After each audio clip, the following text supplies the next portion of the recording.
We are live. Grace and peace, grace and peace. We are live. Let's share the videos. Please share the videos. Thank you guys for watching and tuning in. Special thanks to all our members, all of our guests, all of our vendors. We are who we are because we have you. So thank you guys for joining in. One moment while I share the video to my Facebook. Please share this to your platforms as well. Oh, wait. A little bit of feedback. Let's share.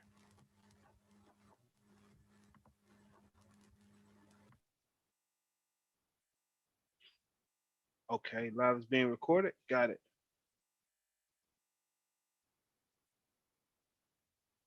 I'm ready. Let's go. Thank you guys for coming. I will start with the prayer as we tend to do. And this is the general body meeting for BPM. Welcome. Thank you guys for joining. I am your host. I am King Collins, aka Kingmaker Collins, and I came here to build kings. I will start with the prayer. For our prayer, I want to start with Psalms 133. How good and pleasant it is for brethren to dwell together in unity. It's like a precious oil poured on the head, running down on the beard, running down on Aaron's beard, upon the collar of his robes. Thank you, dear Heavenly Father, for allowing us to dwell together, for allowing us to come together, dear Heavenly Father, for allowing the gathering of the minds for men to empower other men, for the encouragement, for the empowerment that we are bringing forth, dear Heavenly Father. We're praying that all hearts and minds are clear. We're praying that this group, this organization goes forward with a mission to ensure the future of young African-American males, dear Heavenly Father. We thank you for all of our partners that are collaborating with us. We thank you for all of our members who are supporting us and helping us lift and carry the burden of such a heavy and monumental task, dear Heavenly Father. We thank you for the 30 years of this organization that we've been present in our community. We thank you for all the service that we have done. We thank you for giving us this time. We thank you for protecting each and every brother and sister that is viewing this and watching this, dear Heavenly Father. We thank you for your grace and your mercy. And we pray all these things in your name. And we thank you in the mighty name of Jesus. Amen. Amen. Thank you, brothers, for being here. Amen. Amen. Yeah. Thank you, brothers, for being here. It's a pleasure to see you guys. It's always great. Just a quick notice for everybody. I will do this reminder.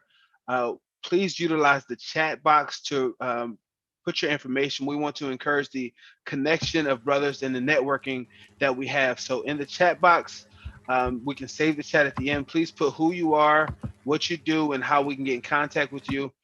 Please utilize the chat as much as you can so we can just connect, right? Leverage and utilize the network that we have. Also, if you're watching this through Facebook, put your information in the Facebook comments, and we can keep track of that and follow you as well.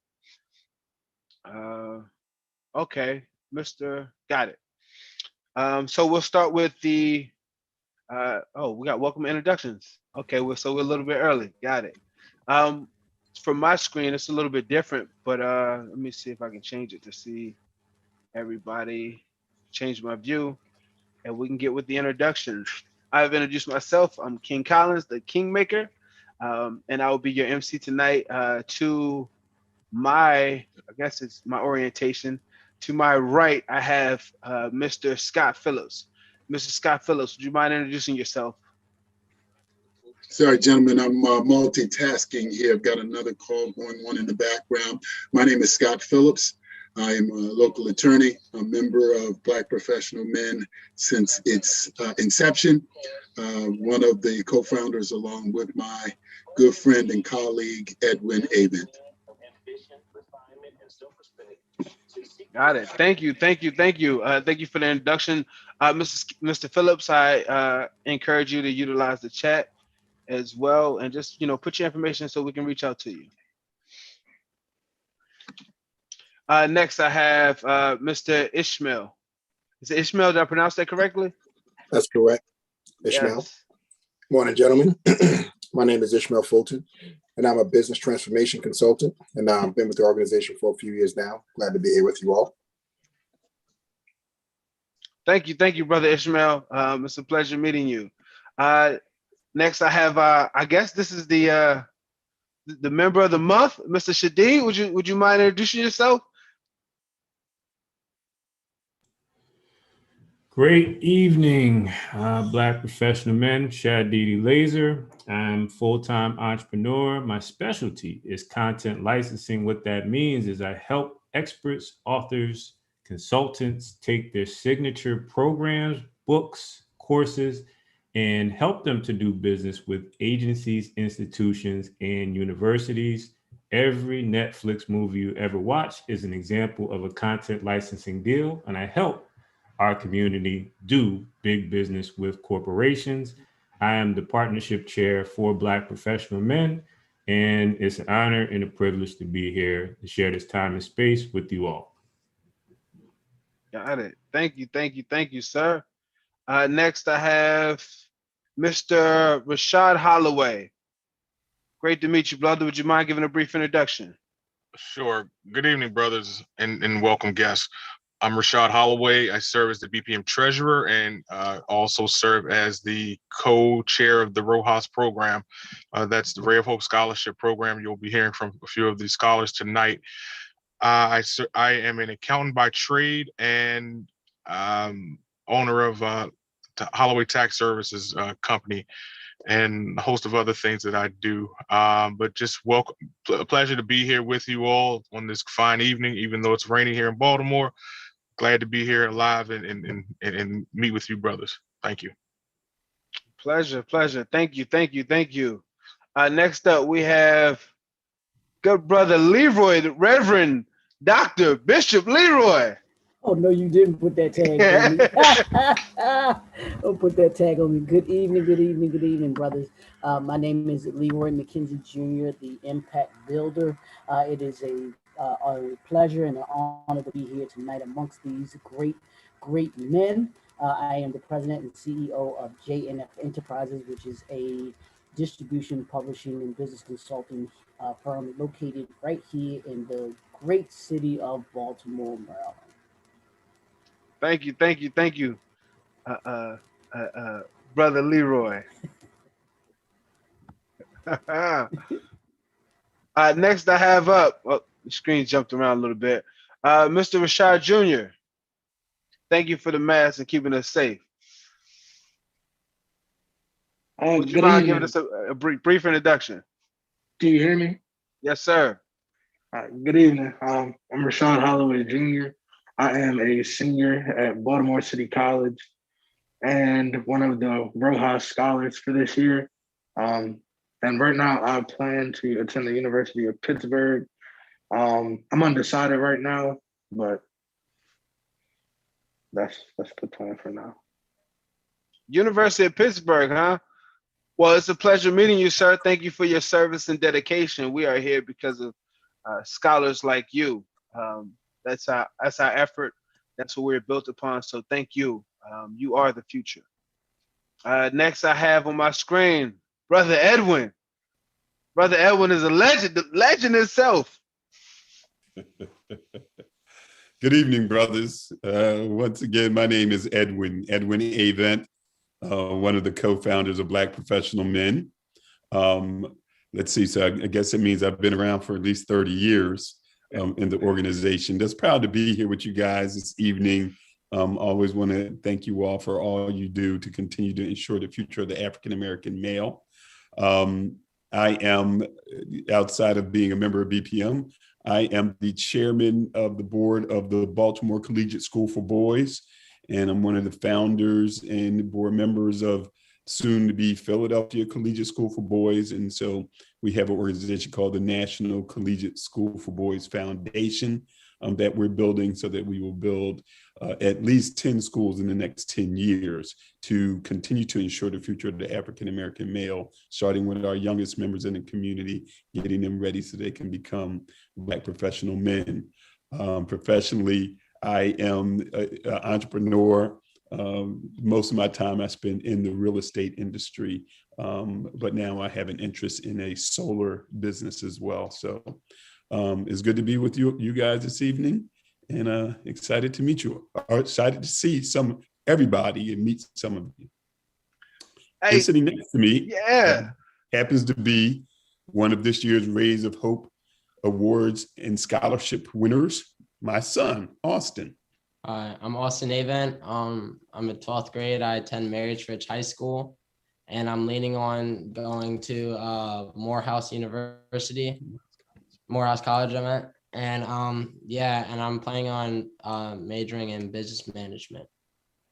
Thank you for having me. Thank you, brother Austin. Thank you to the legend Edwin. Big salute to you with the schools and the solar panel. You know, I see the light shining on you. I see, I see the light shining on you. Next we have, you know, the VP himself, Mr. Kendrick. Mr. Kendrick, come on up to the stage. Good evening, everybody, man. It is amazing. Can you see me? Can you hear me? Everybody, salute. Yep, we can see and hear you. 30 years, man. You sound like you're on the radio like butter. We hear you now. We stand, we stand on a lot of great shoulders, Edwin and Scott and Drew. I appreciate y'all vision 30 years ago to just create this organization for young brothers from the city like myself that were just looking for gentlemen. I'm just looking for kings. I'm looking for gentlemen. And there they were, right there. And so I was able to serve as the secretary and get an award for what our company's doing in the STEM education, and now serving as the vice president of programs for this wonderful organization, and just seeing the energy that we come together as a collective with no ego. It just makes me understand that ego is the acronym for edging God out. And so the Most High is always about bringing us together. And so I'm just excited about us coming together with no ego to ensure the future of the African-American male. Other than that, I'm DJ 5-Star. I love to DJ your wedding, corporate affair, fundraiser, health fair, spiritual event, or educational event. But I'm really pushing our product, Math Through Music, that really teaches young people how to DJ using 5th grade through 9th grade math. And so you'll hear more about that as we're about to launch a new campaign, as schools are starting to open up and budgets are starting to open up, and we're getting our phone calls, our phones are ringing. So I'm excited about that, and I'll pass the mic to the next king. Thank you, brother Kendrick. I had a meeting today and I was thinking about you. We're having an issue. I work at the FDA and we're having a tough time hiring African-American males that are in the STEM programs because the hiring pool is so small. And I thank you for solving that problem. We got to meet and talk about how I can leverage the knowledge of having you, right? See what we can do together. Next I have up, I think something's wrong. I think that's Mr. Cornell Smith, but it say Braden. But Mr. Smith, would you give us a brief introduction?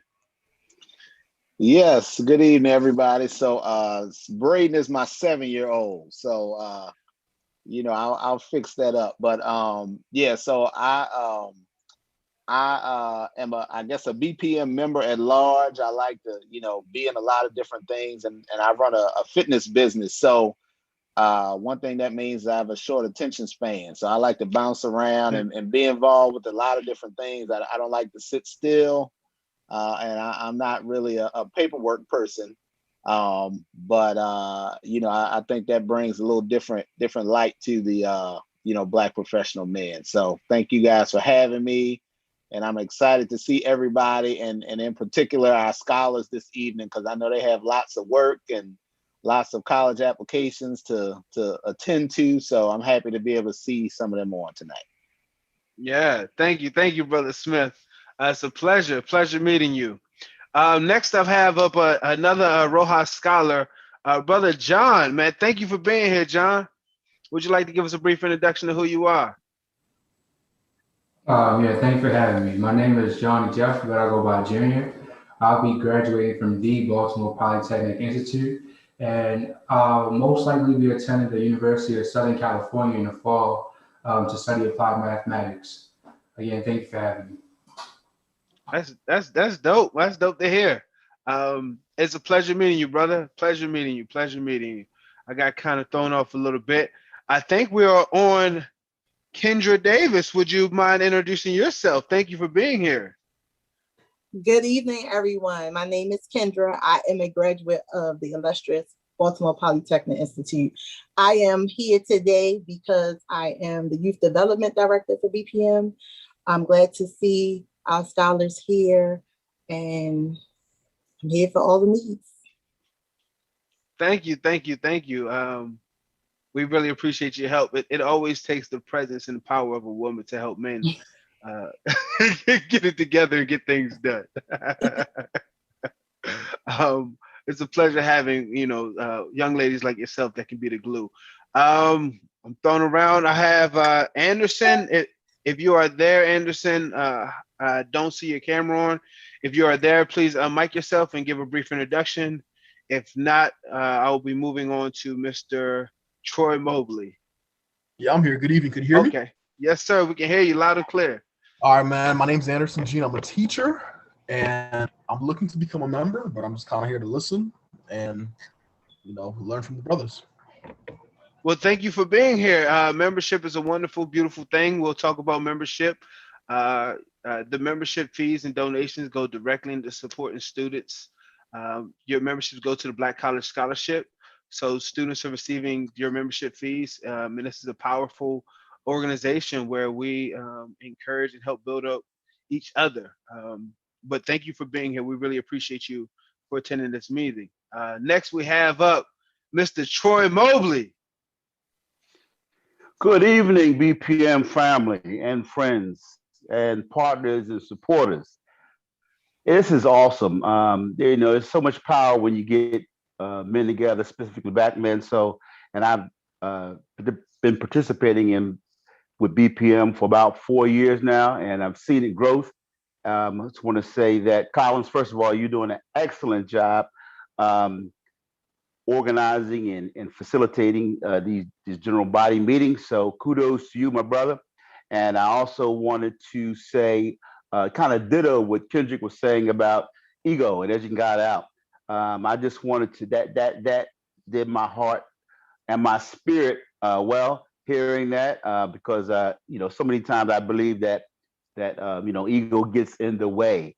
So, but what I do is I'm a business process consultant, focusing on productivity. The name of my company is Matrix Connect Group, and we offer those services. We typically focus on CRM first to create and manage customer base, pipeline, et cetera, suspects, prospects, and current clients. We also provide printing services and promotional products as well. So if anyone needs anything, please look me up. I put my information inside the chat. Look forward to working with all of you. And this is an exciting time at BPM. Thank you so much. Oh, cool shout out to our President Hassan, who is who has orchestrated and made BPM grow and have a very good brand. So shout out. Thank you, Mr. Mobley. We greatly appreciate you. I will be connecting with you. I'm interested to know about how your processes can help me build a program that I'm working on for BPM, actually, and it's called the Kingmaker Program. And the Kingmaker Program, we're looking to put 1,000 men into homes. That's right, 1,000 men. There are over 5,000 vacant homes in Baltimore, and we're looking to fill them with kings just like you. If I haven't missed anybody, I see a couple people popped in and popped out, but if I believe I got everybody introduced. And thank you, Mr. Mobley. I studied Brother Leroy and how he was hosting the general body meetings, and I watched him on YouTube, and I picked up and I was studying. So I had a great mentor that helped me when it comes to hosting these meetings. Brother Leroy was just helping me out. I was just taking notes. Oh, Leroy said that. Leroy did that. So, success leaves footprints. So Collins, I'm not sure if we got Rashad Jr. Yes, we got Rashad Jr. Okay. We got Rashad Jr. I saw Sugar McMillan, but I think he hopped off. I wanted to introduce Sugar, but I think we have anyone. If I did miss anybody, I'll give you 5 seconds as we transition to about BPM. And I think we're good. So when it comes to about BPM, the best way for me to share about BPM is my interaction with the organization. Let's see. Okay, we're jumping around. So what my experience with BPM. So I joined BPM. I was kind of like Brother Anderson, right? I bumped into a couple of members of BPM at a networking event. I got some information. I had a phone call, And I was given Hassan's number. Hassan's our president, and I gave Hassan a call, and I told Hassan, "Oh, we got Sugar." I'll jump into Sugar once I finish. I bumped to Hassan, and I told Hassan that I was interested in. He let me know the mission of BPM to ensure the future of African American males, and I mentioned I had a passion for helping African American males develop. I grew up without my father, and I had a passion to help the fatherless. Right, I had this burden on my heart. And Hassan asked me one question. I still remember it. He said, "Do you want to help 10 men, or do you want to help 1,000 men?" Oh, I think he might have said 100. He said, "You want to help 10 men or 100?" And I said, "I would like to help 100 men." He said, "Well, we have this initiative if you want to join." And I dived in hands on, right? And I ended up helping out with the financial literacy tour. And my role in the financial literacy was to gather schools in the Baltimore area to connect them and provide financial literacy education to the students in those schools. And that was how BPM changed my life. Seeing the networking, seeing the connection, seeing the resources that this organization have, it really, really prompted me to know that if you really want to accomplish something really big, you need a team. And BPM has the resources to allow you to create a team, sustain a team, and then finding out that brothers like Kendrick were plugged in with the Baltimore Commerce, and finding out brother Edwin, and finding out Shadid, just finding all these brothers that had all the tools, sitting down with Cornell, just finding out all these brothers. It's a great network opportunity. It really helped me build my network, really helped me build my net worth, and really helped me understand how I can ensure the future of the African American male. And that is my experience with BPM, and I highly recommend it for anyone else. Did I miss Brother Sugar? And one thing before we go to the next is dues, right? We want to ensure all that our members have paid their dues. We have different programs for paying your dues. You can do your dues on a payment plan. You can do your dues one time. You can do your dues. You could do a 10-year due payment, right? There's so many opportunities for you to really get plugged into this organization. And our dues go towards the college fund. It's a nonprofit organization. You can write these off on your taxes. And our dues go directly into helping ensure the future of African American males. It's a self-sustaining organization that I'm glad to be a member of.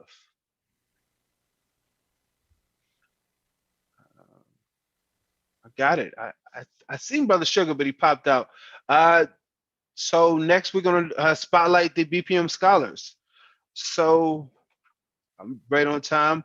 So we have Mr. Rashad Holloway Jr. We're spotlighting you. We got John. I can't remember how you pronounce it. I think you said Jeff. I don't want to. John. Okay, I got it right. So these are the two recipients, and we have 3. Got it. And so we want to spotlight you guys. We thank you guys for joining. And the spotlight is on you guys. Is there anything particular you want to share? Any questions you want to ask? How can BPM help you? If no one else prefers to go first, I would like to. We like your initiative, brother. I don't have any questions specifically, but I would like to express my gratitude to the program itself.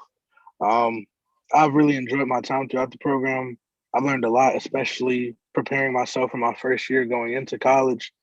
I feel like when I started this program, I was not as prepared for that first year, but now I understand that our main goal is to get in, work hard, and get out as fast as possible with spending the least amount of money possible. You want to have fun while you're there as well, but we have to make sure that we're taking care of ourselves as Black men and that we're prepared for the real world because, we have to work harder.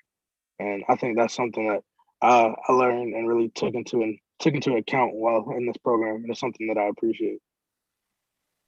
Yeah, when I think about, us working hard, I think that me personally, my background equipped me to be stronger than my peers, right? The things that I had to overcome and the hurdles that I jumped when I was, young, just coming up just to get here, I'm much more stronger and more prepared than the average or than my counterparts. I'll say that, right? So when I embraced and I encounter a hurdle or difficulty, it's not life changing for me. I've already learned how to overcome obstacles by growing up in my environment, and so I really embraced, as my pain or my past being the power that really fuels me to get into where I am now, right? So small things are nothing to me. I've overcome enough hurdles by being from where I'm from that when I encountered situations, whether it's school or personal life, I've built up the endurance. I've built up the elasticity. I can bounce back.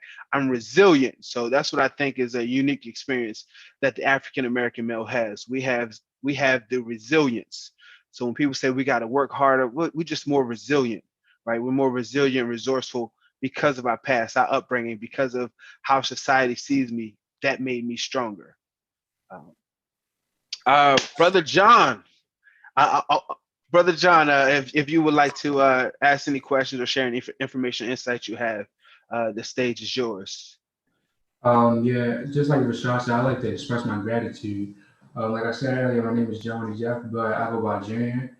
And since my time as a Rojas Scholar, I've learned many things like learning how to read a financial aid award letter in a college workshop, or even small things like learning that you only button up one button on a two-button suit.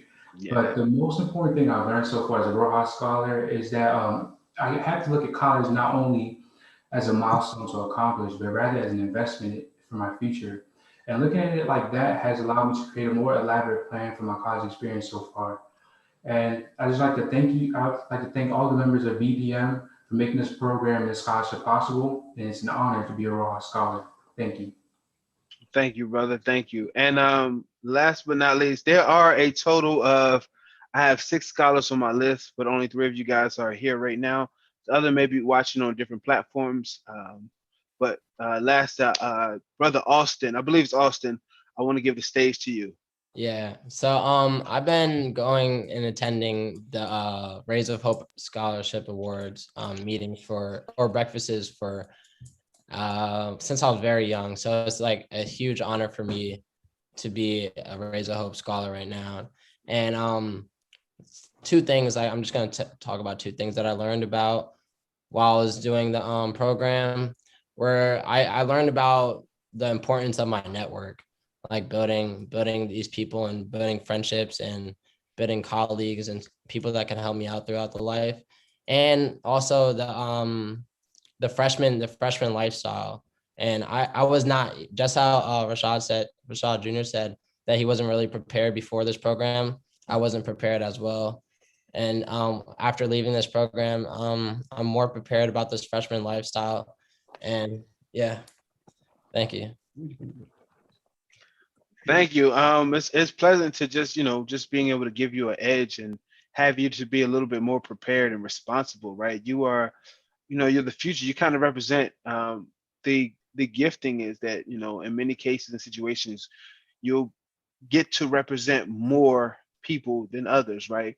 Right. You'll stand out so much where, people see you and you become the impression that can be left on 10, 1,000 other Black men. So we thank you for, your positivity, your energy, your encouragement. All of you scholars have done a great job, and we're glad that you guys are here. We definitely appreciate you guys. Does anyone have anything they would like to share personally with the scholars on their roadmap, or, as they get into college? We have a few minutes before we get into the member spotlight. Hi, Collins. This is Rashad. Really quickly, just wanted to also throw out there that the scholars will be interviewing BPM professionals. That's a part of their capstone program, part of their program. We definitely need professionals to volunteer for that. So hopefully those BPM members have paid their dues and definitely looking forward to them to help us out with gentlemen so that they can have folks to interview. Thank you. Now, how will we get some men on this phone in position to, I guess, assist and volunteer? Is there any sign up, or how does that work? They can either drop something in their chat and we'll reach out to them. Myself, Kendra, or Cornell will reach out to them. Thank you. Got it. I would Don't like forget to sign about up. helper. Or thank you, Cornell. I forgot. Helper is also out there. It's in helper as well. Okay, got it. So members, please sign up and help these young guys out. They will greatly appreciate it. I want to sign up as well. Please contact me, call me, interview. I want to plug me in, right? You know what I'm saying? I'm here to serve. Sign me up with Brother Leroy.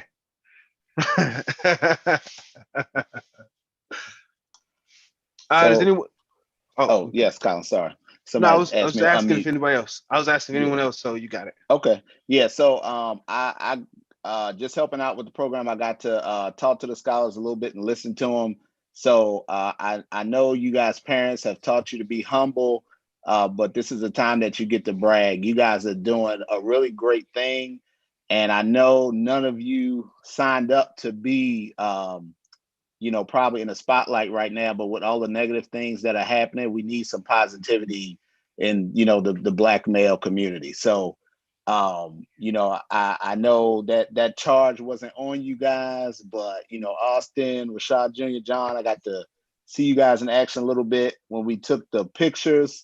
As everybody said, it's an honor. I know personally it's an honor.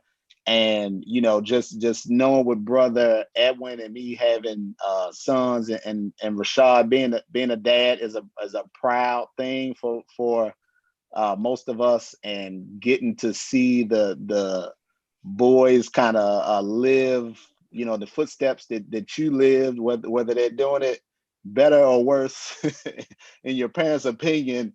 It's a really great experience. So you guys are at just the precipice, being 17, 18 of greatness. And you guys, like I said, I know you didn't sign up to be in this role, but with everything that's going on this week and everything for Black people, we need some positivity. So I'm glad to see you guys on here smiling.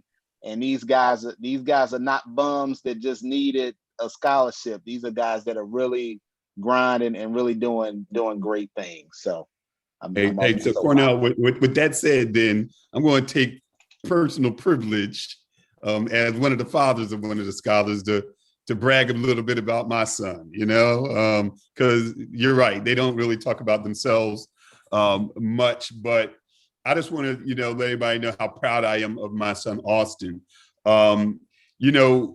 Before he was born, there was a game plan for his life, in my mind, from his name to everything that I dreamt he might do during the course of the life that we would be fortunate enough to be able to provide for him. And we laid out a game plan, for Austin, and I'm really proud to say that he followed the plan and added to it. I always said there was a couple of things I wanted my sons to do. I didn't ask them for much, but I wanted them to become Eagle Scouts as Boy Scouts, and I wanted them to be honor roll students throughout school. And I'm really proud to say that Austin has achieved the rank of Eagle Scout. That's the highest rank that you can achieve in Boy Scouts. Only 2% of the boys who ever start in Scouts become Eagle Scouts. And so I'm extremely proud of that accomplishment. He's been honor roll all throughout school, gold honor roll all throughout school. He was the student of the month in January of last year. He played basketball throughout his career. He's the starting point guard on Marius Ridge High School's basketball team. Very involved in church. He was a part of the Alpha Achievers, part of Kappa League. Just all around, just a good guy that has followed the game plan that we had laid out for his life. And I'm just extremely proud of him and all the things that he's accomplished. Don't go anywhere. All right. So that's my bragging point. Rashad, it's on you. Sure. I'm sorry, Rashad, before you go, I'm sorry. We have Scott that needs to really go, so we want to get him in really quickly. We appreciate him coming in and taking time out of his busy schedule, but we want to get him in really quickly, and then we can hop back to you, Rashad, if that's okay. Yes, sure. Mm-hmm. Oh, all right, guys. Let me say this. I'm feeling bad about that. I think Rashad needs to go ahead. I can hold on for another 60 seconds or so. But Rashad, speak on your son, man. I don't want to stop that momentum. Oh, Scott, thank you so much. I'll be quick. I'm just proud of my son's GPA as a former student athlete. Glad that he's exceeded my expectations, and just thankful that he's listening and has done everything that I've ever asked him or his mom's ever asked him to do. He's has accolades. He's captain of his baseball team and a whole bunch of other stuff. Great GPA, and just thankful to have such a great and loving son to be able to talk about. Thank you, BPM, for this opportunity, and I'm good with that right now. Hey, thank you for bragging on your son, man. We appreciate that, both you and Brother Edwin. It's just an honor, right? It's an honor to be able to do. Without further ado, Brother Scott, I'm sorry for the delay. We get you in here. You are the speaker, the guest speaker, and we thank you for being here. And the stage is yours. Welcome to the BPM platform. Well, thank you. And it is my pleasure to be here. This is my first interaction with the 2021 Rays of Hope Scholars. So to Rashad, to John, and to Austin, congratulations. This is a special honor. You've already earned it. And I'm listening to what you learned and the things that you've shared with us. You've gotten the same things that the scholars before you got, which is one thing to be accomplished. It's one thing to be successful in your academics and earn a scholarship, but being prepared, not just academically, but being emotionally prepared for your freshman year of college is important. And that's what the BPM Scholars program is really about, right? It's helping you to understand how to navigate so the success that you've had in your K through 12 education translates into the success that you're going to have in college. Too often, particularly for African-American males, we are not emotionally ready. There are things that happen to us outside of the classroom that can distract us. And as much success as we've experienced, cause us to have challenges in college. So it's my hope that the BPM Scholars program has helped you to at least understand what some of those challenges might be and how to navigate those challenges when you enter into this higher education experience. The message that I want to send and the theme that I want to kind of talk around today is the view from the university of you. I serve as a trustee for a college. And like any other institution, universities, colleges are businesses. And you, young men, are about to be their consumers. You started out as customers, right? You're kicking the tires, you're deciding where you want to go. You've made a selection. You're now purchasing an education, you and your parents, and with the help of scholarships. But you're going to become customers and then consumers of education from these institutions. So you need to understand the business of college and what that means to you. You need to understand your value proposition to that university. And ultimately why that university is investing in you, and you need to invest in yourselves, and you need to take this education that you're getting serious. Number one, if you don't, you're going to end up with a load of debt that you're going to have to pay, and you're not going to have that college education to pay it, right? So that's one reason not to screw up. Number two, the difference between those who have a 4-year degree and those who do not over a lifespan equates today to about $1 million on average. So you want to think about that. So why is it that universities invest in students, and why is it that they are concerned about you. You're going to be paying $40,000 to $50,000 a year on average, or that's what your education is going to cost you, even in some of the more less expensive institutions. You know, your tuition may be 25 to 30, but there is another $10,000 that that institution is getting from somewhere to help to educate you. If they see that you're not being successful, then that money that they're investing in you, they're going to pull it, right? As a trustee, we look at what is the cost per student. We're calculating that every day, and we're trying to figure out, you know, how do we get to 2,000 students? And if you're not cutting it, then that's 1,999. We got to figure out how to replace you. And I hate to be so crass, but I don't care if you're Harvard or you're Baltimore City Community College. It's all based on numbers.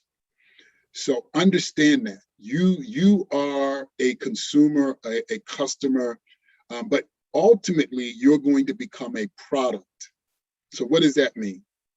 Each one of you, when you went to visit your university, the university you've chosen to attend, one of the things that they, I'm sure, began to sell you on was their alumni, right? If you're at Morehouse, they're going to talk about the Morehouse men, and they're going to make a list of all of the great Morehouse alums. That helps you to understand what your value, because ultimately they want you to be one of those individuals that they can talk about once you've graduated. So that makes you an asset. While you're in school, you're an asset. The better you do, the more this university is going to look at you and try to provide resources to help you be successful. So as you're navigating, if you're part of the student government, if you're part of an honors program, if you are an athlete, if you are, all of that brings recognition to the university. As you start to the end of your university career, your college career, I say it's important for you to figure out how you're going to leverage the university so you can be that product that they tout. So go in understanding how you're going to come out and what your value is coming out. So you've got to be thinking about career planning and placement the day you walk in the door as a freshman. You've got to be thinking about internships the day you walk in the door as a freshman. When you secure those opportunities, the special programs, you've increased your value to the university and the attention you will get as a student. That is the reality of the business of a university. If you're involved in any type of grants that the university gets for research and development, you've increased your value and the interest that professors are going to have in you. I want you all to think of this. Not only are you making an investment, I want you to have fun, but I want you to begin to think about college as your first real career job. Your job is to make your parents and that university proud, because that provides value to them. Every day we are selling. You get up in the morning, you've been selling while you're in college, right? Edwin's proud of Austin. Austin, when you get on that basketball court, you don't realize it may not be moving toward a pro career, but you're still selling. You all are going to be selling when you get to college.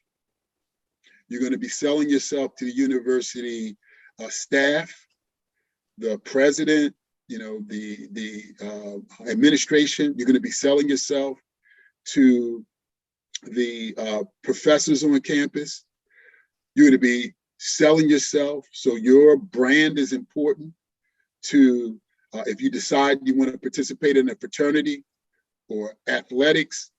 So every day you got to protect that brand, because that brand is ultimately what will provide value for you as that product that comes out of the other end of this 4 or 5 year experience.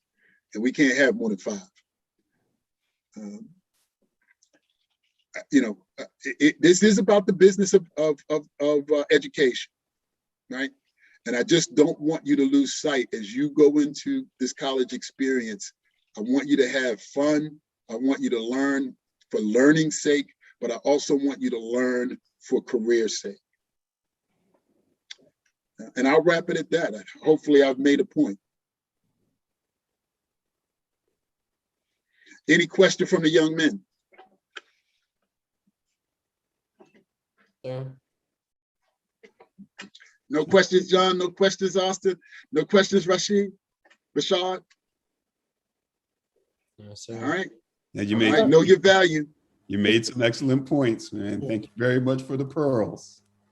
Mr. Phillips, I have one question before you go, and I'm address this to Brother Edwin too. When you all originally started Black Professional Men and the Scholarship Fund, can you talk about the importance of that, of being able to give young Black men such as Austin and such as Rashad Jr. and John the ability to, or the chance to be able to have some, from a financial perspective, financial literacy perspective, be able to have a grant or a scholarship to be able to assist them in being able to go on to college, or at least have some money to go towards what they do in college? Was that you all's thinking, or can you talk about just a little bit about you all's thinking when you all developed the Rojas Scholarship? So interestingly enough, Leroy, the original thought was, yes, we're going to provide funds for the students to go to college, but we wanted to ensure the funds were actually, we dangled the funds to get young men in to talk about all the other things that the program discusses. Because we realized that many of our young men, extremely bright, were going to college with an expectation that their intelligence quotient was going to make them successful in college. And the reality is the pearls of wisdom that we've tried to give young men about navigating college, about dealing with financial literacy, right, once they get there, not getting hooked up with credit card schemes, understanding now things like Title IX and the impact of one false move with a sexual experience on college and what that impact might be on their lives, on their collegiate lives. Understanding the importance of leveraging career planning and placement. We wanted to give these young men a heads up going into college. In addition to funds, we wanted them to really understand what that freshman year would be like, so we set them up for success. Yeah, I think Scott hit on all the poignant points about why we started it. I think at the beginning, this is the Rays of Hope Awards and Scholarships breakfast. And so it was a dual purpose of what we wanted to accomplish. We thought that Black men achieving things in the city or just around were never getting recognized.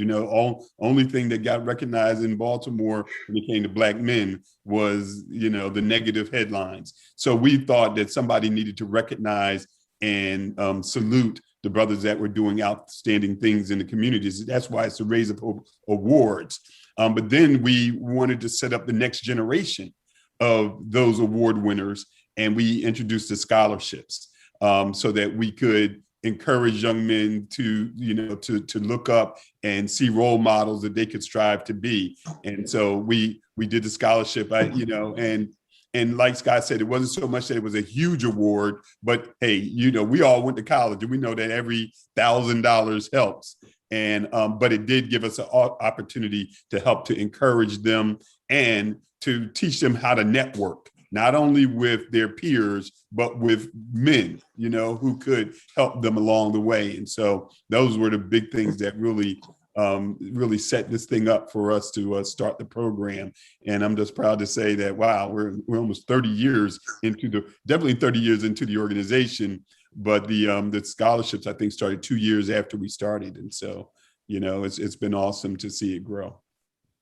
That's amazing. The scholarship is 10 years older than your son who's receiving it. Yeah, he's been at every breakfast since he was a baby, Yeah, so, he earned this. Like, I put in hours for this. Exactly. Yeah.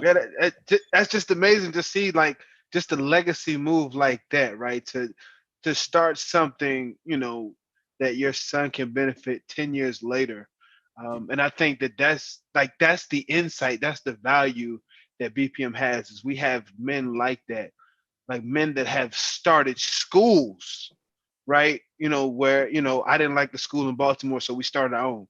Just seeing that, type of legacy that that type of prestige that the men in this organization have, like just knowing that I'm a part of an organization that was built on that, like that's powerful. So I definitely appreciate you guys for the path that you blazed. How old were you when you guys started this? I guess this 30 years ago, you were younger than me, right? Yeah, to see that, like, I was 27. yeah, like that's right. That's just that foresight. When I don't want nothing I did when I was 27 to be available right now. My mind wasn't. I don't want nobody to recognize the 27-year-old me, and just to know that you guys created something that people can be proud of, that your son can benefit from.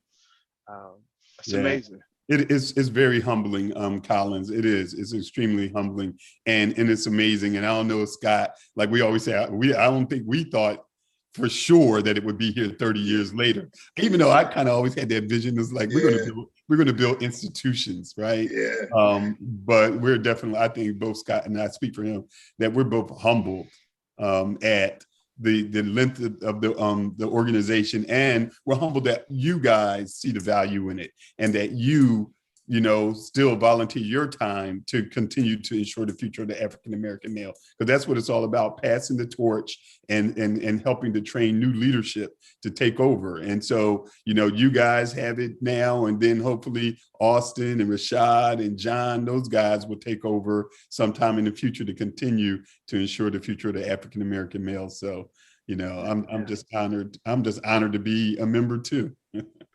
Yeah, I want to, Collins, I want to leave because I do have to drop off. I want to leave the scholars, and for those persons who have been involved with BPM for a long time, I have two mantras, and I want to leave the scholars with my two mantras. The first is, if it is to be, it is up to me. That means you're taking responsibility.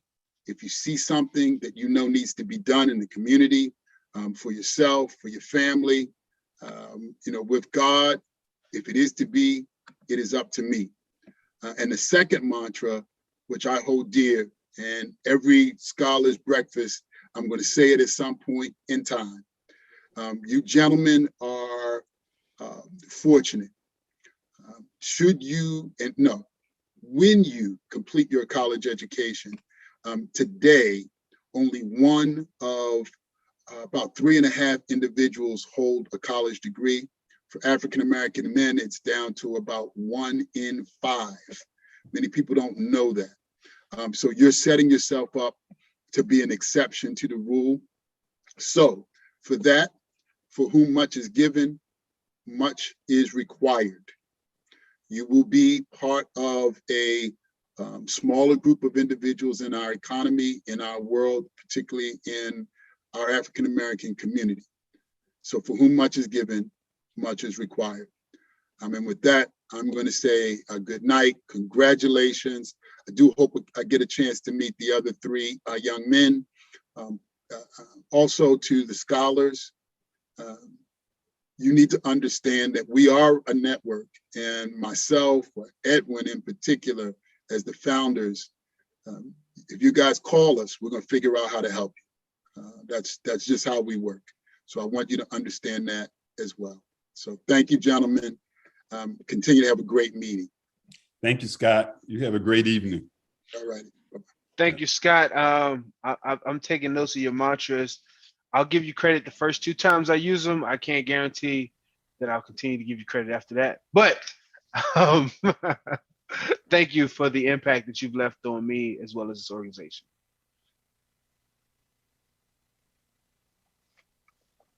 So I just want to jump in because John's father is not a member of BPM to brag on himself. So I know John has been accepted to University of Southern California. He's gotten, I believe, a full ride to University of Maryland. He's got scholarships to Howard University.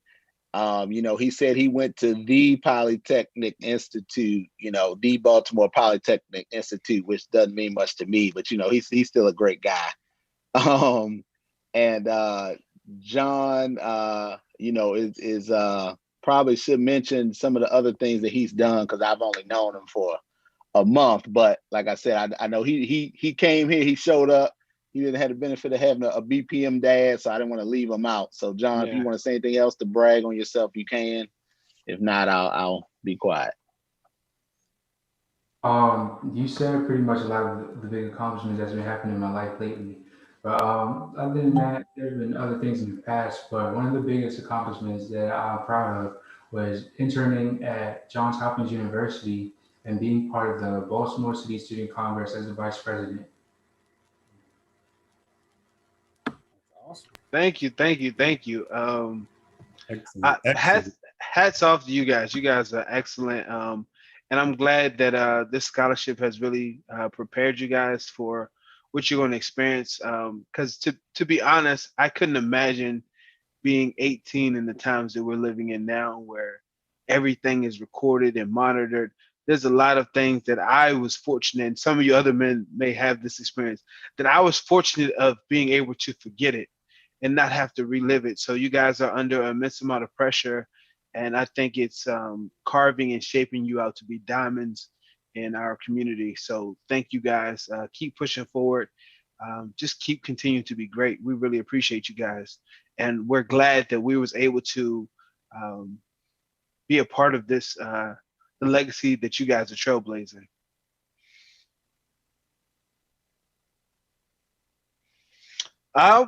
I guess we're right on schedule. We're a little bit early. I think we can make it work. I guess any other comments you want to make for the students to the students and our scholars before we move on? Yeah, really quickly, for a lot of us who, let's say, volunteer with the organization, you can often get caught in the day-to-day of this event or this partnership and the day-to-day work that goes on. But I will tell you is that every time that the scholars come back and share their experience, it kind of gives like a recharge to those of us who deal more with the adults in the non-school parts of the organization. I always want to, as you go on your journey, the one thing you have to keep in mind is that your relationships are the greatest asset that you will build. There's many different opinions and views on college, but one of the greatest things it will give you is the first exposure to a network. And BPM in itself is a powerful example of a network that exists beyond school. So as you go through this journey, the reason why this program is so powerful is because our network is pouring into you. So nurture those relationships and stay connected to the organization, because again, every time you show up, and we have different examples of scholars who have gone past the program, started businesses, and have come back and look to hire people who are in the program. So it's just a cycle that keeps reinvesting in itself. And so thank you for all that you do. And your presence is an inspiration to many of us who volunteer. And a quick nugget before we transition to Edwin, those relationships that Shadid was talking about includes those professors. Go talk to them during their office hours. Even if you understood their content, build that relationship and talk about what you learned in their class. It does wonders when you're right there at that B or A. And you want to keep that GPA above that A so that you can get on to more scholarships and create more revenue streams for you to get a refund check. No one told me in high school that you can get a refund check that can surpass your school bill, and then you can use that refund check for whatever you like based on those grades and those relationships that you have with that with everyone. So I just wanted to add that nugget as we were dropping those nuggets and about to transition to Edwin. I would like to make one quick nugget as well, if I could be very brief. I just like to say that in all of your quest for your accomplishments educationally, as well as gaining accolades and success, and just stay focused on what your purpose is. And we pray in the name of Jesus Christ. So I just want to say that find out, if you don't already know, why you were born and why you were birthed, and follow your purpose. That's what's most important in life, is be purposeful, right? And it all has to do with why God allowed us to be birthed. So I just wanted to say that, and congratulations again to all of you. If it's up to be, it's up to me, right? If it's up to be, if it's, yeah, if it is to be, it's up to me. If it is to be, it's up to me. That's what I think about when I think about my passion and my purpose, right? The things that I have a burden for, the things that I hurt for, those directly align with my passions, and it trickles back to my why, right? My why is to build kings. You know, I grew up without my father, so I can know what it's like to speak to the men that don't have their fathers, right? We talk about 1 in 5 with the 1 of 5 are college graduates, but 1 or 3 are fatherless. Yeah, 1 out of every 3 is fatherless. So like, that's my passion. That's my burning desire. That's my dash. That's my why. And, you know, life shifts when you find that out. So thank you for sharing that information. Without further ado, Brother Edwin, community partner, we want to highlight, celebrate, and spotlight you. Well, once again, guys, I'm just overwhelmed, you know, to be amongst all you guys this evening. And once again, congratulations to our 2021 Rays of Hope scholars. You know, you guys make us really proud. I'm here today not only as one of the founders, but I'm one of the community partners. I represent one of our community partners. As I stated earlier, I'm one of the co-founders and the chairman of the board of Baltimore Collegiate School for Boys, and soon to be Philadelphia Collegiate School for Boys. But here in Baltimore Collegiate School for Boys was kind of birthed out of the same vision that we had to start Black professional men. You know, it was years of us going into schools before we, you know, for many, many years, we were actually in the schools with the boys, actually mentoring boys. And so we've mentored thousands of boys, whether we mentored them one-on-one, hundreds and hundreds of boys. And then when it came to speaking in schools, reading to children, doing those different type of things, we touched thousands of boys. But one of the things that always stood out to me as I went into those schools and mentored was I didn't think that the schools were doing enough to address the needs of Black boys. And I always felt that there needed to be more focus on the needs of Black boys. You know, Black boys have high energy. They have all these other things that we need to address. And so I felt like we needed to have a school that instilled pride, that instilled discipline, that was able to take Black boys to another level. And I was fortunate enough to be introduced to a brother named Jack Johnson Pennell, who had written the game plan for Baltimore Collegiate School for Boys. Because I had shared with Diane Bell McCoy, who is the president and CEO of Associated Black Charities. She and I were having lunch one day, and I was talking to her about the business I was building at the time, the Soul of the South television network. And so she was like, so is this it? Is this the penultimate for you?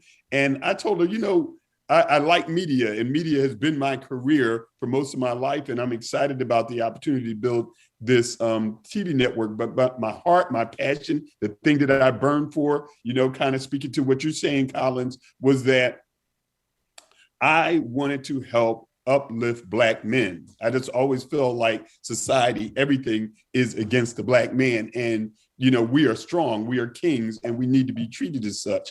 And so therefore, my whole commitment in my life has been to ensuring the future of African-American males. But what I saw in those schools was, if we don't get to these boys much,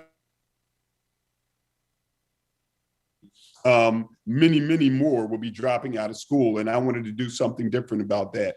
And so when I told Diane Bell McCoy about that, she said, I got somebody you got to meet. And that's when she introduced me to Jack Johnson Pennell back in 2011. And Jack shared with me the game plan that he had written for this, a business plan that he had written for this. And solicited me to join him, but that wasn't a hard sell at all. I'm like, look, because my dream was to build like these private schools, an hour or two outside the city, and just grab up as many boys as I could from the city and take them out of this environment and totally, break them down and build them up, take out all that, the negativity, and build them up, right? But it's a very expensive proposition to build a private school that's sitting out on this big campus. That's when I got turned on to charter schools, and Jack really helped to educate me. And then I said, well, you know what? I'll put my plan over here and I'll jump on board with you. And I always encourage everybody, like, sometimes Collins, like, you could have your own organization doing what it is you dream about doing, which is building kings, or you could join in with other brothers who have that similar passion already. So you don't have to go out seeking, people to build an organization. That's what the guys here are about, is ensuring the future of the African-American male.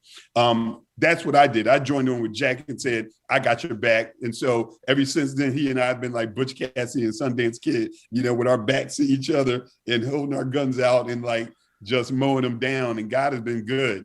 We have right now 485 boys in our school. We've already graduated 3 classes of 8th graders who are now in high school. They're in poly, they're in city. They're at some various other schools in the area. We sent some of them off to boarding school. And so in school, we got something about like 220 boys that we've already graduated, and they're on their way. And next year, we'll be helping them get ready to plan for college. BPM as a partner has been there when we had our handshaking events. They've been there when I've asked BPM members to come and speak and be a part of the community at the school. They have done so. And I'm looking forward to our partnership even flourishing even more. I'd say there's a lot of need for Black boys in mentorship throughout the city. But I'd say like this, you know what? I want to help every single boy in the city. But sometimes, man, if you just help one, you can make a huge difference. We have the opportunity that we're helping 480 at a time, and so I think if we could focus our energy on this, we don't diffuse our energy, we concentrate our energy, and I think that we can get even more mileage as an organization as we pour more into a school like Baltimore Collegiate School for Boys. So I'm excited about what we've done thus far as partners, but I'm even more excited about the future and what we can do together to build not only this school, but if I could get more and more you guys to see this bigger vision, man, we can build not just 10, but 50 of these schools around the country and have 1,000 boys in there. Imagine us educating 50,000 Black boys a year, graduating 5,000 and sending them off to college every year, and then giving them scholarships to go on. We can truly change the face of this country, and that's the big dream. So I just encourage us, to continue, the work that we've done. For those guys who participated at the school, I thank you. And for those who desire to do so in the future, I encourage you to reach out to me and we'll figure out a way to get you involved. But I'm looking forward to our partnerships continuing to grow into the future. So thank you very much for, letting me share about the school, and to thank you guys for everything that you've done thus far to support the school. Thank you, Brother Edwin. I'm reflecting on what you said, and it's, many hands help lift a heavy load. right? So you had a what, right? Your what was to really shift the Black boys, but you were willing to submit your what to a different how, right? It didn't need to look like how you needed it to look, and I think that's very powerful. Is what we can do together, right? We all have our missions and goals that we want to accomplish on ourselves, on our own, but just opening up to others, sharing our vision with others, and it helps us shape the how we do it, right? You're doing what you wanted to do. It just don't look how you thought it would, but it's still making a great impact. So, thank you for, just that situation where you were able to, really reduce the ego and I need to do this. It need to be me. It need to look like how I envision it. It just needed to get done. And you were able to partner with someone else. So I think that's very powerful. Thank you for sharing that. Absolutely. I think that's very important. You'll see I'm not the founder of Black Professional Men. I'm a co-founder. I totally believe that like you said, many hands make light work. Yeah. It's like you find people of like mind and join in with them. And sometimes, the best leader is the best follower.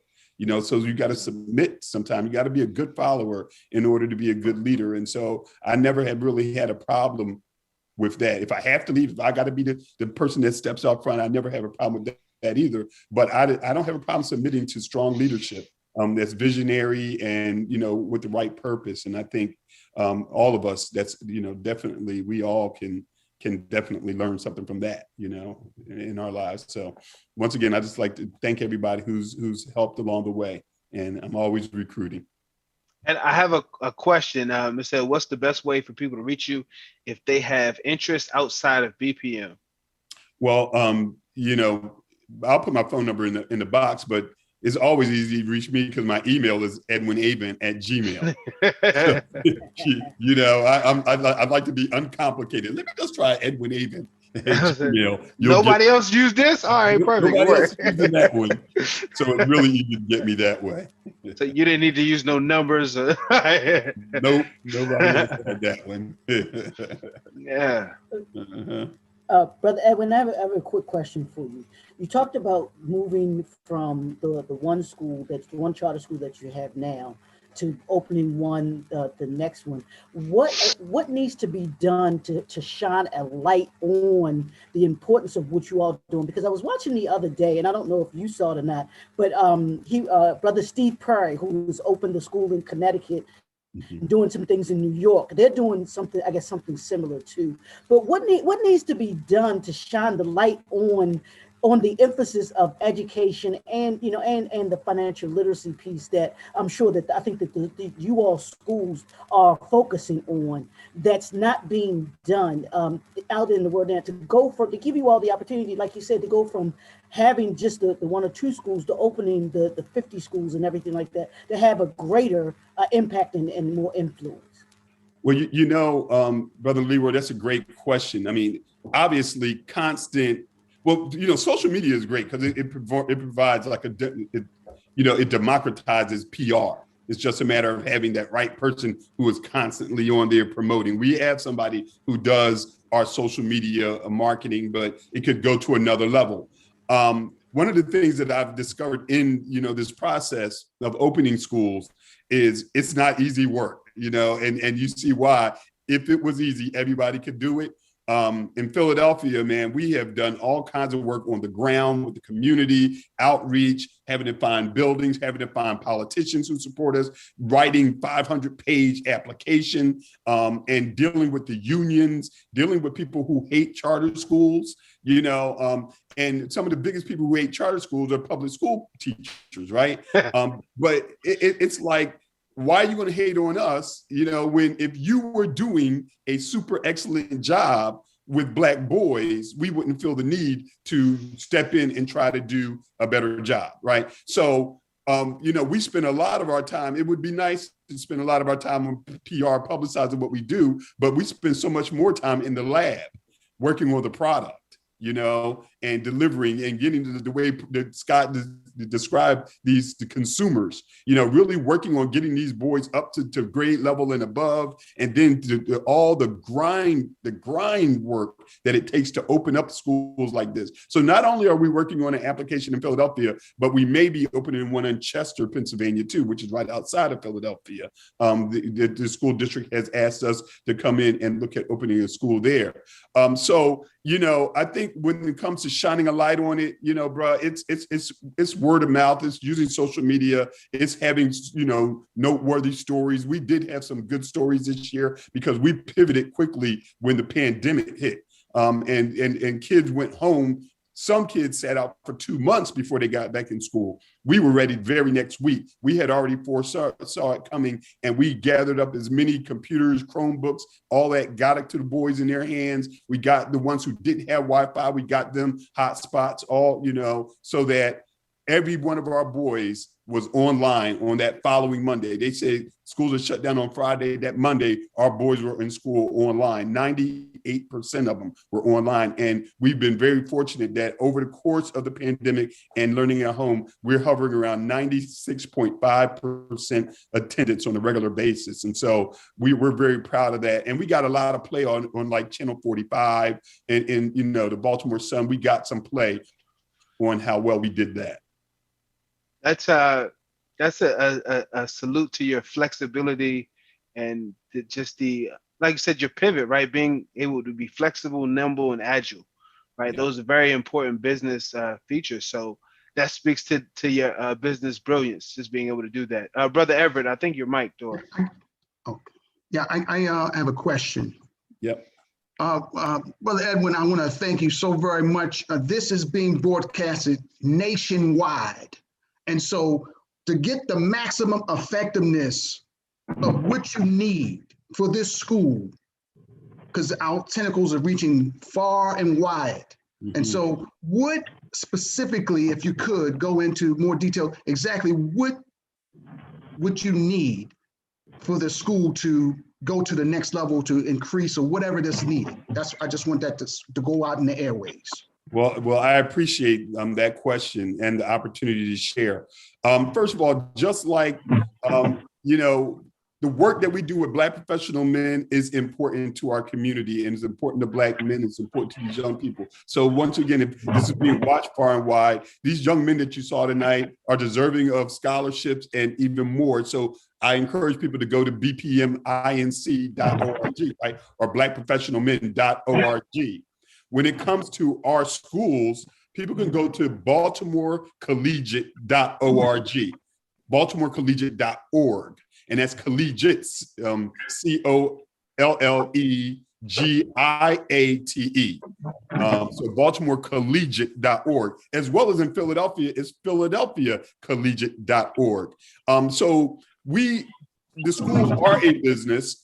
We do get funding from the city, from the state, for per pupil allocation. But the funding formula is less per pupil for a charter school than it is for a regular school. So we constantly have to raise funds to have ourselves in order to deliver for our boys. And so we do have capital raises. That's a large part of my job, is to go out and help raise money to run our school. We do some really unique things too that this money goes towards. First of all, we're helping our boys get ready for college. So we want to have scholarships for our boys as they're graduating from high school to give them money to go to college. But other things we do is we take our boys international. So all our boys, by the time they hit 8th grade, have to know how to swim, and they have to have a passport, because we take all the boys. By the time they hit 8th grade, we take them international. So we take boys to England, we send boys to Australia, we take boys to Canada. Last year, we were going to be taking a group of boys to South Africa, but then the pandemic hit. So last April, we were going to be taking 10 of our boys to South Africa. So we tell our young men that they're going to be global citizens. The way the world is going now, everything is global, and their entry-level job might actually be in Brazil, or it might be in France. So we want them to feel comfortable in their own skin around the world, okay? And so when people donate to us, it contributes to those kind of programs. Some of the other things it contributes to is we have a dynamic robotics team, we have the chess team, we have the debate team. But then when it comes to the other sports, we're city champions in basketball. One of our boys that graduated last year is now at St. Francis, and as a freshman, he got offered a full scholarship to the University of Maryland to play basketball. Now he has several offers. We have dynamic sports programs as well. And so it contributes to us being able to take our boys around on sports. It contributes to us to be able to take our boys out of town to go participate in debate programs and things like that. So the money that we get from the city per boy doesn't address everything that we feel the boys need to make them ready to go to college and succeed. So once again, Baltimore Collegiate.org, Philadelphia Collegiate.org, BlackProfessionalMen.org. Thank you, sir. Thank you. Mm-hmm. Can I ask a question? Yes. Yes. Are you looking to hire teachers? Yeah, we're always interviewing and recruiting teachers. Okay. And we're particularly always looking for strong Black men to be teachers in our school. We want to be known as, we want to have the most Black male teachers in the country teaching our boys. So yeah, if you're a teacher, you got that background, you're interested, reach out to me. I will connect you with our administrators. I always tell people I don't work in the school. I'm the chairman of the board. So I work outside of it, but I have the direct pipeline. I will give you to the executive director. I'll give you to the principal of the school so that you can forward your information and get into consideration for teachers. But we're constantly recruiting teachers, and we're always looking for strong Black male teachers. Okay, so you said the pipeline in terms of your email, or? Yeah, you can just hit me up at, Edwin Avent at Gmail, and then we can start from there. Okay, so you said Edwin A at Gmail? Edwin Avent. Avent, okay. Yeah, my name is spelled right there on the screen. All right, cool. Thank you. You're welcome. Tell us about one of your more. Whoops. Will somebody ask me another question? I just wanted to take a moment to give you your flowers, Edwin. Check this out. I was raised in a family where all my heroes are people I know and people that I'm very well connected to, very close-knit family. And so before, let's say, joining BPM, I was one of my goals and lifelong goals was to start this school. And the school would feature some of the things that are missing, such as a focus on fitness, music, martial arts, so on and so forth. And so oftentimes when we look out and we set our goals, it dawned on me one day, like, wait a minute, the exactly what I'm trying to do and build is right in front of me through the example that you set. So I just wanted to mention that what you've done in terms of building the schools and putting those things together. Also being a Philadelphia guy. I'm a Chestnut Hill baby myself. And so it's a major inspiration to me. So thank you for all you do. Oh, you're very welcome. And you can appreciate it because once again, I'm from Philly. That's why the second school had to be in Philly, because that's where my mom was a 30-year school teacher in Philadelphia. I was educated in Philadelphia. So that had to be the second city for us to open a school. This campus we're looking at building our school on is this really beautiful campus. Right now it's owned by this New Covenant Church. Right. But it's up Germantown Avenue always. It's this beautiful campus. It's near Chestnut Hill. Right. You totally would love this campus, man, and the building that we're looking to build it in. So it's incredible. But yeah, man, yeah, it's a blessing. And man, look, all these organizations, there's room, there's room for brothers. Like I said, a lot of us have dreams of doing things like what we're doing with BPM, what we're doing with the school. And we don't always have to reinvent the wheel. We get to say, yo, do you need my help? Can I come and help? And then it's like, yeah, come on, bro. There's opportunities that your dream could somehow be realized through this dream, so I'm totally totally wide open. Yeah, the power of service, right? The power of having someone that's willing to serve, right? And that's how how do I get everything I deserve? You go help other people get what they deserve. Yeah. So, absolutely, man. That's a life of service. So it's God, family, it's God, family, and community to me. Yeah. And so there's days that I'm driving in a car and it's quiet and I'm thinking like, what's it all about? What is it all about? What is God? What am I supposed to be doing? And then I realized that, I've had a good life. God has been good. He's been good and he's used me. And I'm glad that he's used me as a servant to particularly minister to Black men and boys. Because that's, to me, when you turn on the TV, man, it's nothing but pain. And I just want happiness for us. I want happiness and success for us. So, like I said, I appreciate all y'all, man. I appreciate y'all doing what you do to continue to move BPM forward. And I'm honored to be a member with you, and I'm just humbled. So, thank you very much for your service, dedication. We're honored to have you. Without further ado, we'll get into the mastermind, the BPM mastermind. Yes, sir. Yes, sir. Okay, got it. Yes. Brother Everett, you doing the mastermind? Yes, sir. Yes, sir. Yes, sir. Thank you. Thank you. Thank you very much, Mr. Collins. First of all, I want to say thanks for everyone being here tonight. And I want everybody that wants to get this information to the bottom of your screen, the bottom right, you go down to these 3-dot messages and you click more and it save the chat. That will save all your information in your computer so that you can have it for later. So the 3-dot message right at the bottom right, save that information for you, especially the Linktree /BPM donate. Again, Linktree /BPM donate. You can use that after, or you can use it now. Any way you like it, you can slice it. Thank you so much for that. Going right into our BPM mastermind. We're going to do this a little bit different today.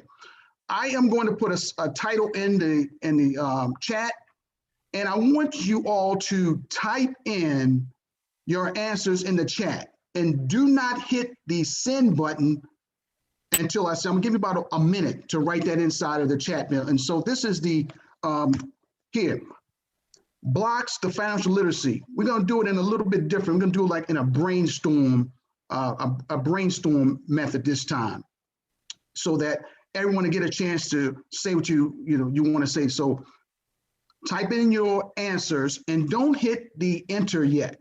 Just hold off and just put your questions in. I'm gonna ask you for those that didn't write after, but I want to see what you're gonna say before and see how much similarities or differences that we all think that we need the blocks to financial literacy. Financial literacy. What do you think are some of the financial literacy blocks?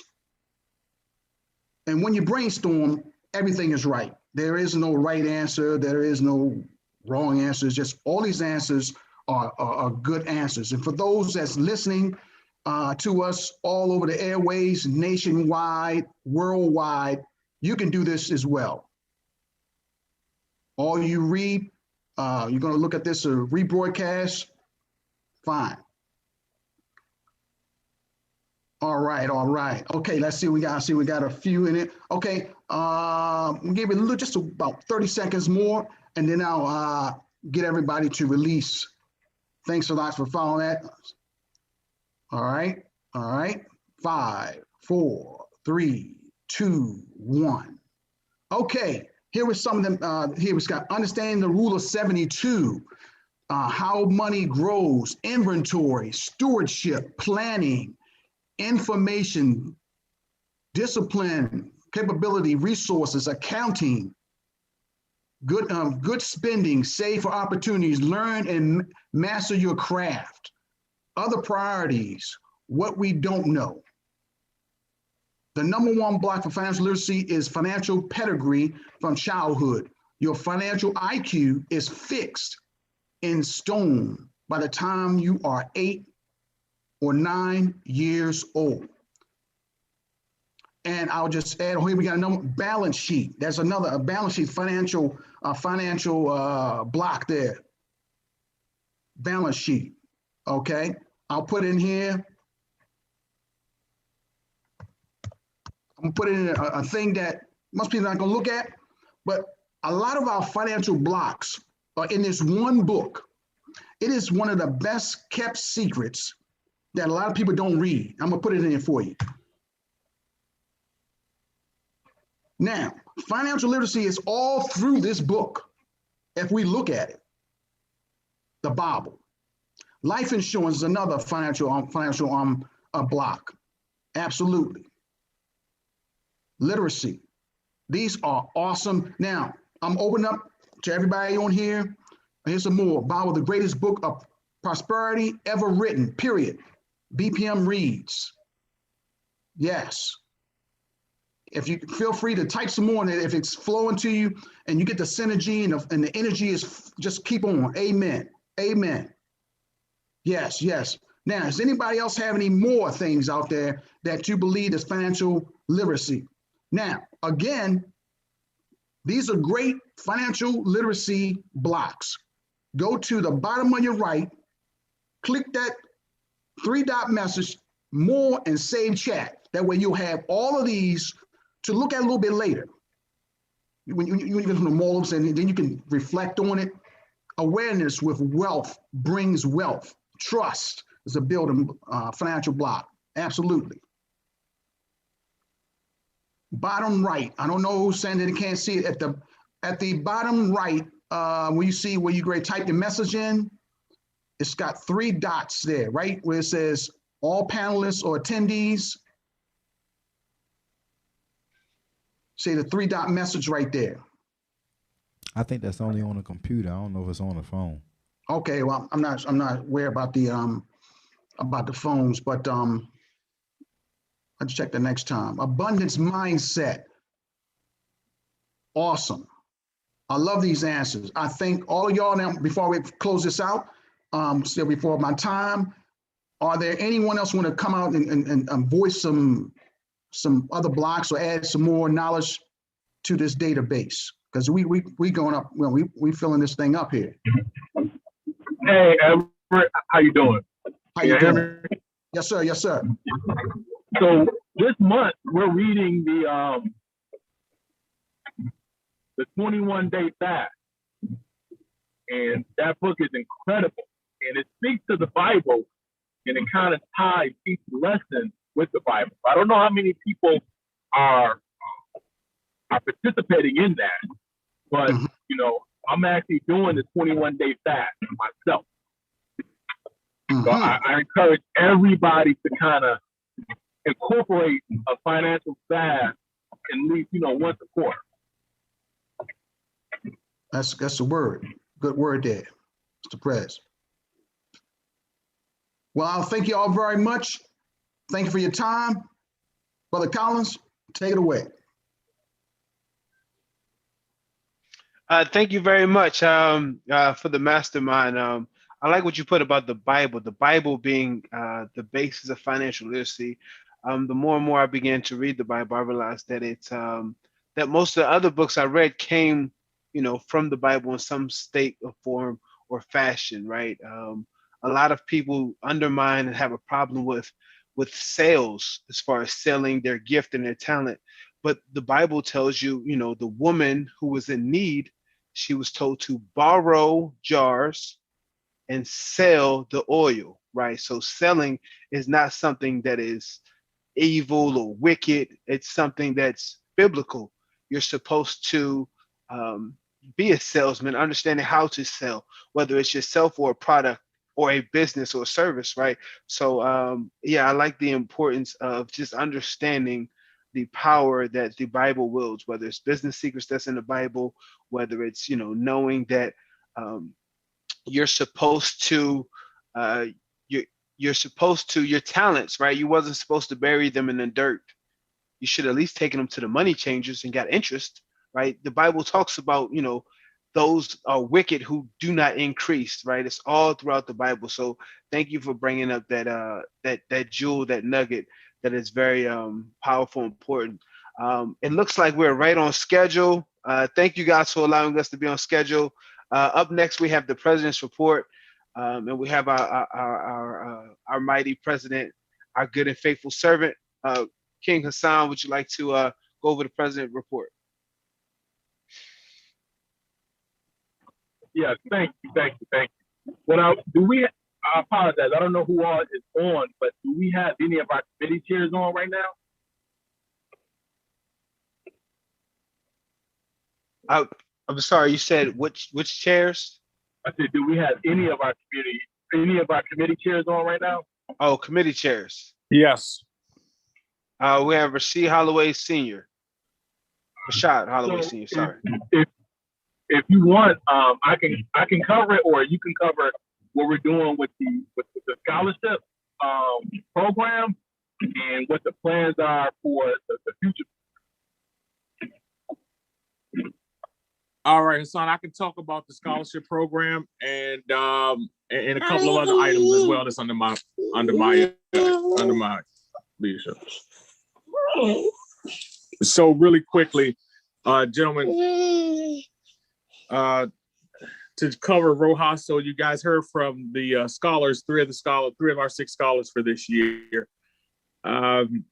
They are well underway and need your support as well. I think we did mention it. They have a capstone task of interviewing Black professional men, members of Black professional men, that needs to be completed this year. Please excuse my toddler because he's right here with me too. So also, if you hear somebody else co-signing, that's him. Also under Rojas, we have the June 19th closing ceremony brunch. Definitely need support for that as well, as the scholars will be presenting their capstone at that meeting or at that program. In addition to that, the scholars have taken part in 4 workshop series that was presented for them. 4 workshop series, one on financial literacy, transitioning to college during COVID, the freshman year, the manifesto, a manifesto, and the other one was the STEM versus Humanities workshop. So they participated in all 4 of those, and they monthly provide essays and some other things that they have on their task to do. Are there any questions for the Rojas program? Is there anything folks would like to know? Also, please note that your membership dues go to fund the Rojas program, Rare Host Scholarship Program, just for anybody who may not be aware or who may be new and potentially thinking of joining.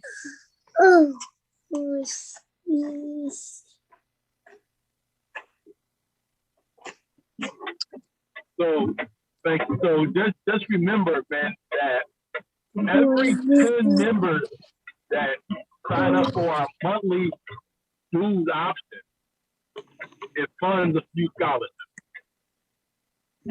So you can do as little as $20 a month automatically, and it goes on autopilot, and that will help shape a young king's life forever.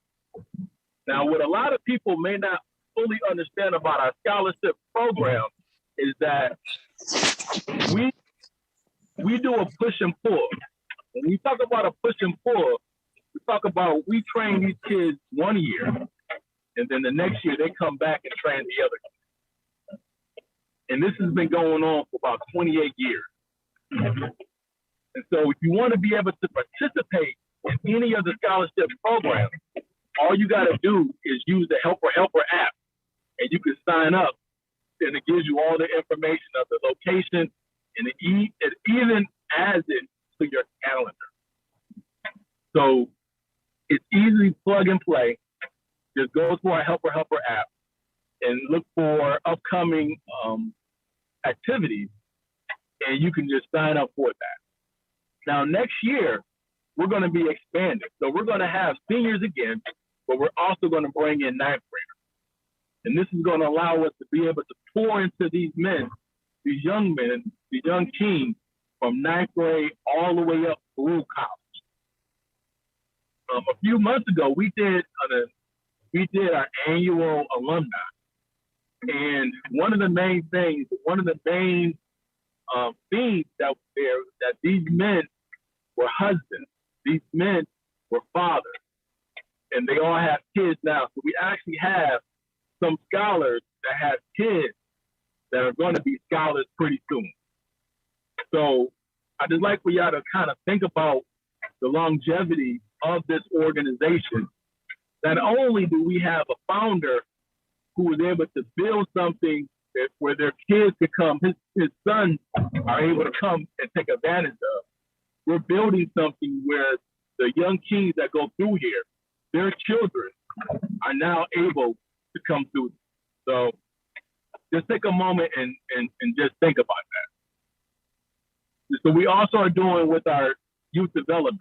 So we recently did an event last month, and where we had Nick Mosby kind of come and speak with our members. And from that event, we was able to raise $1,000. And with that $1,000, we're going to be able to provide 1,000 masks to the youth that are going back to school. So everything is connected. We're also working to do our financial literacy tour and get it wrapped up and ready for the next school year. But what does that mean? That means that we're going to be working with the youth to get them to do college savings funds and working to educating their parents on the benefits of doing college for Christmas. So how that works is very simple. We help them provide them with a fundraiser that will be able to populate their college savings fund. And then now their family is able to deposit money throughout the year and every year until that child is able to go to college. Are there any questions about that? Now with our financial literacy tour, it has 5 stops for financial literacy, but the other stops include career development, sex education, STEM, intelligent, emotional intelligence. So we want to be able to do a whole wraparound service with our youth to be able to empower them to be able to succeed. And so also with that, our next committee that we're going to talk about is our economic development. Now with our economic development, it has 2 primary programs, business development and workforce development. Now with our workforce development, we're actually in development right now, and we're working with our partner with Baltimore City Employment Development Department, and they're going to be able to provide pay internships to small business. Now, as we understand, a lot of small businesses are not in a position to hire people. I know Kendra gave me a stat where the majority of small businesses only have 1 employee, which is mainly themselves. And so with this particular program, we're going to be able to help them figure out what kind of workforce do they need and be able to have them use that workforce with this particular program and help them increase their profitability. As they increase their profitability, the goal is to be able to put them in a position to offer these young kings and queens a full-time position. Now, even with that full-time position, we're going to help them not put the burden on the small business to have to worry about payroll and all those things, because we're bringing in another partner that will be able to handle those things for them. And that's going to be starting very soon. The other side, which is business development. With business development, we're fostering our initiative for the Business Toolkit. The Business Toolkit is essentially a virtual business incubator that has all the resources a business would need in one location. Now, with the Business Toolkit, there's a right tool for every job. Every business is not at the same point. So the use of the Business Toolkit will never look the same for every business. Okay? actually, my wife is using the business toolkit right now. She used the online form to create the job application. She's using our network and using Express Employment Services to be able to actually bring on the candidates and to have them manage the payroll activity. So this way, her business is not paying employees under the table. And just to kind of speak to that, when you pay people under the table, you get under the table effort. Just by her taking advantage of that resource, she's able to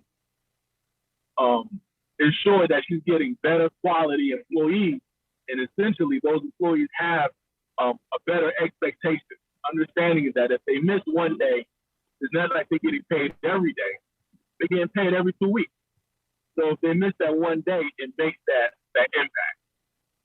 The other one that we're doing, which I'm very excited about, is the Kingmaker.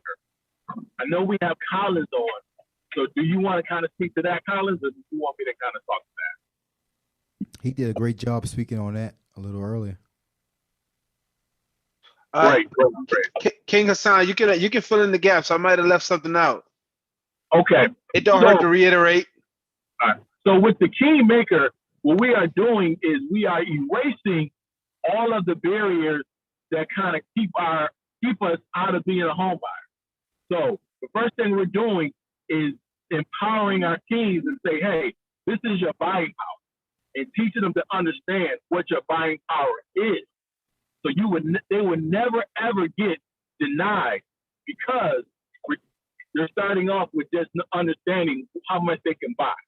Now, when they determine how much when they find out how much they can buy, whenever they get to the point where they're ready to purchase, if it's not enough, we have the tools to be able to help them raise their buying power. So that's from helping to decrease their debt, increase their credit, and or work with our workforce development to increase their income.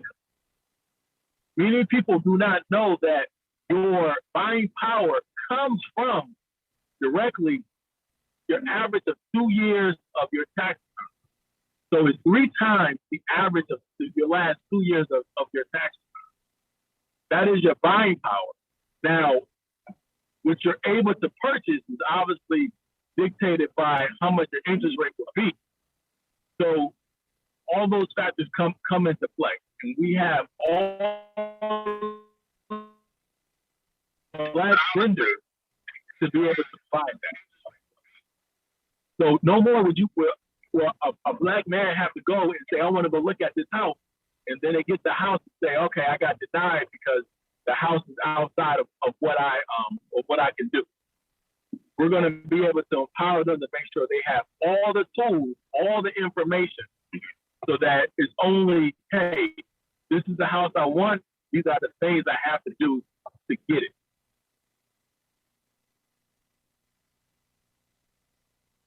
Thing we're working on is that we're working to help small businesses to generate funding that will help them bring home $100,000 to help power their business, power their household. And simply put, smarter tools help you make smarter decisions. And we have a team that is going to be working with these small businesses to help them utilize those tools and techniques to put them into that position. Now, we also have this, did Ishmael talk about the cycling already? No, we didn't get to that at all. All right, great. So we have this initiative that's going to start pretty soon, where we're going to have black cyclists going through routes throughout the area, and their checkpoints are going to be black business. And we're going to be able to leverage our partner from IBA and Business Association and be able to pinpoint all of the black businesses. And so, for example, a route may include 15 different businesses. So those are 15 different checkpoints that cyclists can start from, and they will be able to do their entire route And as they're doing these routes, they will have the opportunity to promote these particular businesses. Now, as we're doing these routes, very important, as we're doing these routes, we will be able to generate funds that will help us, put us in a position to help us fund a dirt bike track for all the youth in the city that don't have a place to do to ride their dirt bike.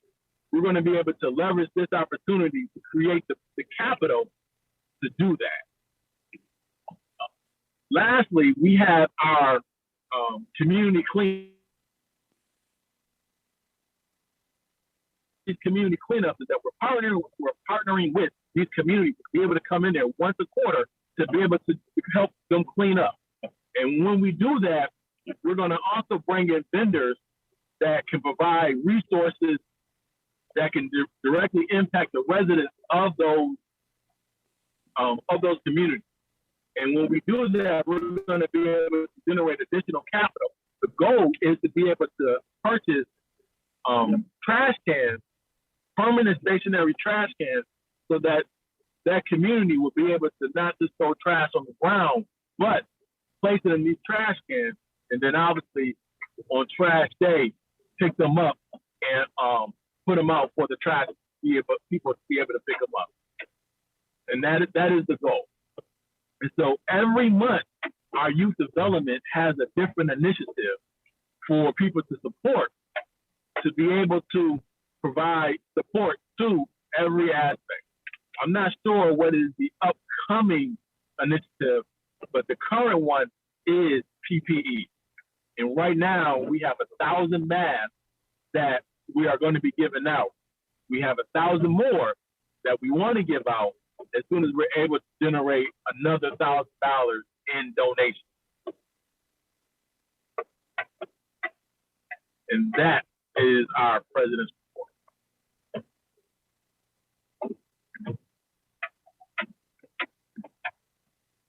report. Thank you very much, President.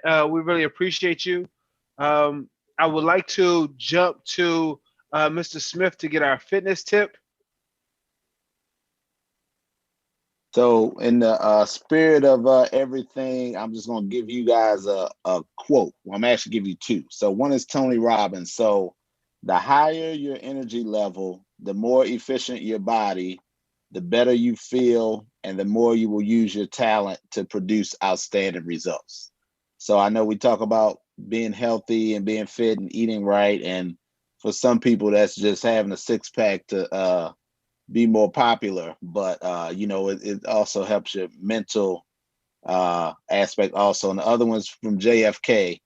Physical fitness is not only one of the most important keys to a healthy body, but it is also the basis of dynamic and creative intellectual activity. Thanks. Thank you very much for that tip. And on schedule we are. Any closing remarks? If anybody wants me to send them the copy of the chat, just send me an email. I'll put my email in here so you can, and I'll send it to you for those that wasn't able to make a copy of it. Is Ray White on the call? No, we don't have Ray White. Okay. Closing remarks. Me and Ray, we had a meeting.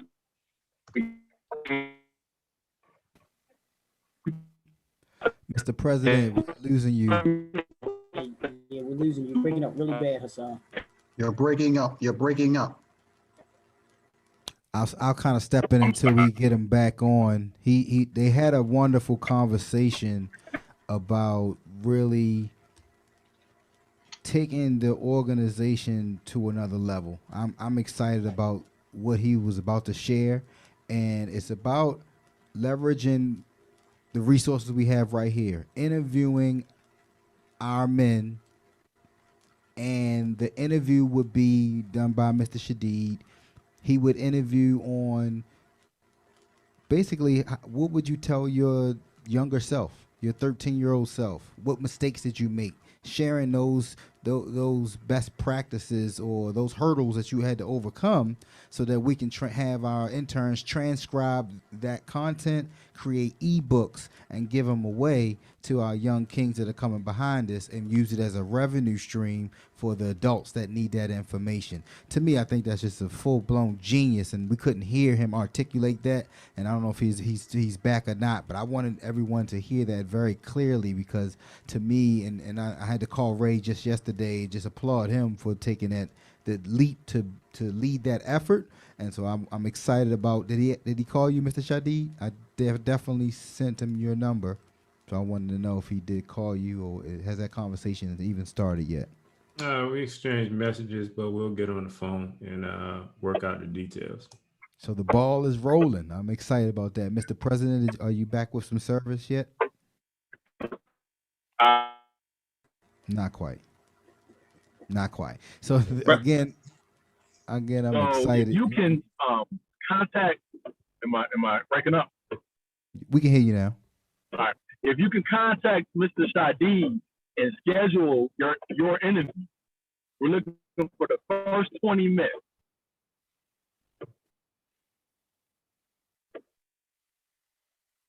Shadid, if you could put your Calendly link in the chat, I will be sure to click on that and get on your calendar for that as well.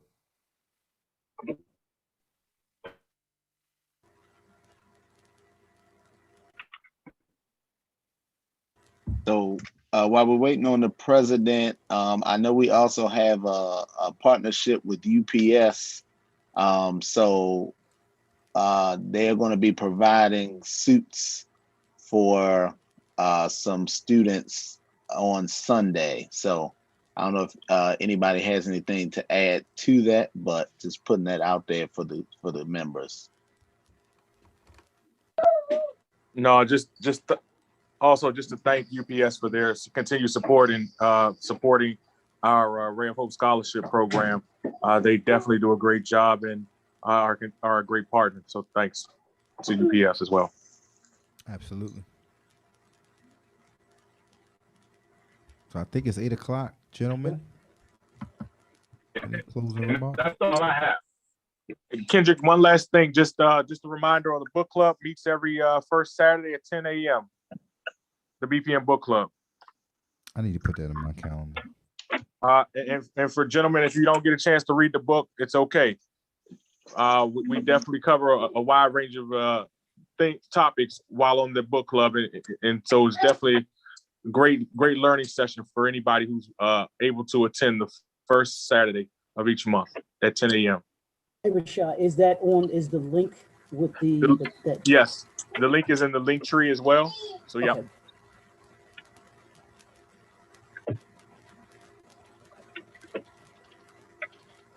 So that's May 1st for anybody that's not in front of the calendar.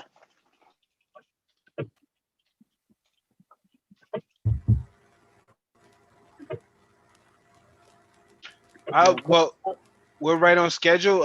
Thank you guys for joining. I won't hold you guys too much longer. I know that powerful, impactful men are usually at high demand. So thank you guys for joining and being with us. We really appreciate your time. Please like and share this if you're watching on social media. Please save the message or reach out to Brother Everett. Was it Everett that said they would send it? Brother Everett to get a copy of the message if you are watching on Zoom. And also, please donate and pay your dues. The dues are going directly to our scholars. If you haven't paid your dues, pay your dues. Get plugged in. There's a monthly program. You can pay annually. You can pay 10 years out. We have all the options just for what you need. If you are strapped for cash, there's a way that you can serve and pay your membership dues. So thank you guys. Please connect. Feel free to reach out to every member in BPM to get to leverage, improve, gain access, and build your network. Your network is your net worth, and we thank you guys for being here. BPM for life. Thanks, everybody. Talk Thank to you y'all guys. next month. Thanks. All right. Good All right. Brothers, have a good night. night.